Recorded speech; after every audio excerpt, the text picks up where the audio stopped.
Um atentado na cidade de Estrasburgo, no leste da França, deixou mortos e feridos durante o mercado de Natal, onde milhares de turistas de todo o país celebram essa época do ano.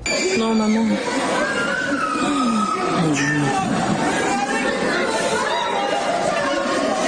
Tiros começaram por volta das 8 horas da noite desta terça-feira, horário local. As pessoas se deitaram no chão para escapar das balas e aparentemente estavam feridas. O atirador teria 29 anos, nasceu em Estrasburgo e, de acordo com a imprensa francesa, já era conhecido dos serviços de inteligência. O caso está sendo tratado como um ataque terrorista. Próximo ao local dos disparos fica o Parlamento Europeu e a polícia pediu que todos que estavam no prédio permanecessem lá dentro. Os parlamentares estavam em sessão quando o ataque aconteceu. Todos os hospitais de Estrasburgo foram acionados no chamado Plano Branco, onde são desmarcadas as atividades sem gravidade, leitos extras são disponibilizados e o pessoal é colocado de prontidão para ampliar equipes médicas caso seja necessário. É o terrorismo internacional. A gente até estava lembrando aqui fora do ar, em 2016, em Berlim, teve um ataque parecido, um caminhão invadiu uma feira de Natal, numa das ruas mais luxuosas de Berlim.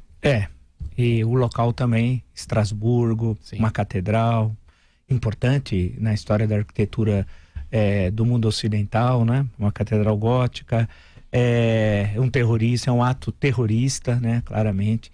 Esse que é o problema, você enfrenta e derrota exércitos, grupos guerrilheiros, mas grupos terroristas e a ação do tal lobo solitário é quase que impossível de ser detectado, apesar de todo o aparato policial e de inteligência das polícias nos vários países da Europa, que é o teatro normalmente dessas ações terroristas tal, e escolhe esses momentos. Você imagina em grande parte dos países da Europa, o Natal e o Ano Novo, o esquema de segurança que deve ter, que é o momento, infelizmente, que poderão também ocorrer atentados terroristas.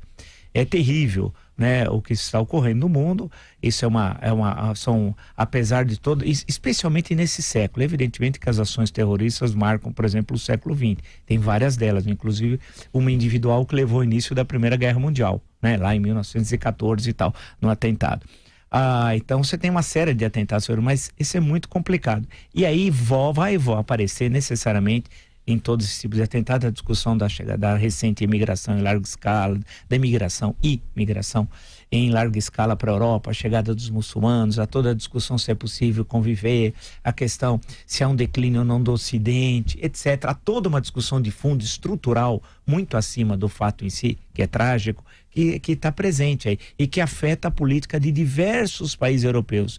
Vide, por exemplo, o governo da Hungria, o governo da Polônia, o crescimento da alternativa para a Alemanha, né? No caso da Alemanha, do partido político. Essa é uma questão que vai estar muito presente, como conviver com esses deslocamentos populacionais, e no caso de alguns países está muito presente, o caso da Alemanha, por exemplo.